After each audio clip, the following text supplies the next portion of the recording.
මේ දවස්වල ගොඩක් අය කතා කරන දෙයක් තමයි IPO. IPO එකක් කියන්නේ මොකක්ද? එහෙම නැත්නම් අපි මේකට කියනවා initial public offering එකක් කියලා. එතකොට මොකක්ද මේ IPO එකක් කියන්නේ?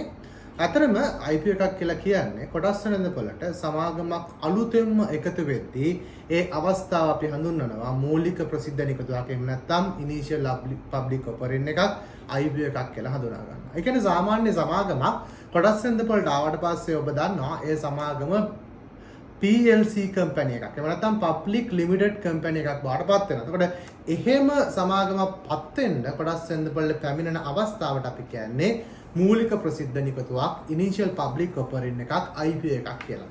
ඒකට ඇයි සමාගමක් කොටස් වෙළඳපොළට එන්නේ? මේක දැනගන්න අවශ්‍යයි. සමාගමක් කොටස් වෙළඳපොළට එන්න පුළුවන් කාරණා කිහිපයක් තියෙනවා.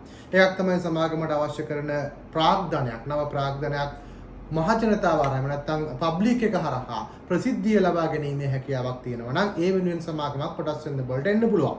ඒ වගේම තමයි සමාගමකට තිබෙනා වූ ණය ප්‍රමාණයක් එහෙම නැත්නම් පවතින ව්‍යාපෘතියක තියෙන අඩුපාඩුවකට මුදල් ලබා ගැනීමට කොටස් වෙළඳපොළට සමාගමක් ඇතුළත් වෙන්න පුළුවන්.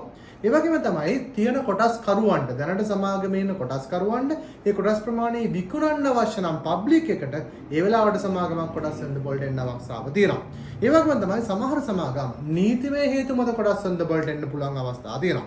ඒ වගේම සමහර සමාගම් තමන්ගේ සමාගමේ කීර්තිනාමය වැඩි කරගන්න කොටස් වෙළඳපොළට ලයිස්තුගත කරනවා. එතකොට මේ සමාගමක් කොටස් වෙළඳපොළ ලයිස්තුගත කරාට පස්සේ ඒකෙන් ඔබට තියෙන වාසි මොනවද? අතරම අපි ඉතිහාසය දැකලා තියෙනවා ගොඩක් වෙලාවට කොටස් වෙළඳපොළ සමාගමක් එද්දී IPO එකක් කරහා කොටස් ගන්න ගොඩක් අය කැමැත්තක් දක්වනවා.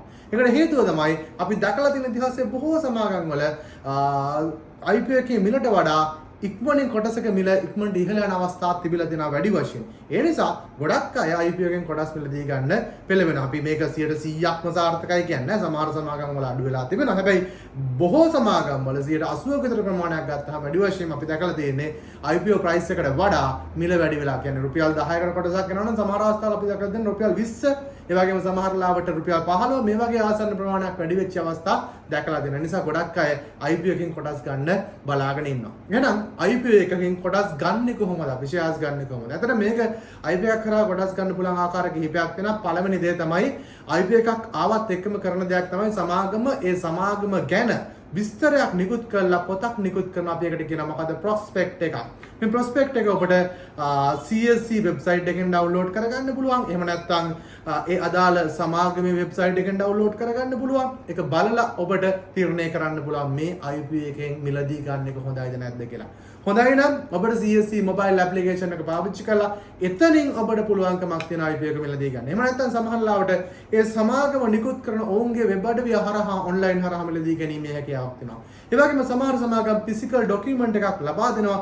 ඒක පිල් කරලා අපිට IPO එකට ඇප්ලයි කරන්න පුළුවන්. එහෙනම් කොහොමද IPO එකට අපි සල්ලි ගෙවන්නේ? සල්ලි ගෙවන්න පුළුවන් ආකාර එකින් එක සමාගම මත වෙනස් වෙන්න පුළුවන්. ගොඩක් වෙලාවට ඔබට බැංක් ට්‍රාන්ස්ෆර් එකක් කරන්න පුළුවන්. එහෙම නැත්නම් බැංක් ගැරන්ටි එකක් පාවිච්චි කරන්න පුළුවන්. චෙක් එකක් පාවිච්චි කරන්න පුළුවන්. ඒ වගේම බැංක් ට්‍රාන්ස්ෆර් එකක් ස්විප් ට්‍රාන්ස්ෆර් එකක් වෙන්න පුළුවන්. එහෙම නැත්නම් අපිට බැංකුව හරහා මුදල් හුවමාරු කරන්න පුළුවන්. ඒ හරහා ඔබට පුළුවන්කමක් තියෙනවා ඒ මුදල් හුවමාරු කරලා ඔබට IPO එකෙන් කොටස් මිලදී ගන්න. ඉතින් ඉස්සරහට IPO එකක් ඇවිල්ලා තියෙනවා. මම ඒ IPO එකනොත් කොහොමද ෂෙයාර්ස් ඔබ ගන්න කියලා ඔබට පැහැදිලි කරන්නම්.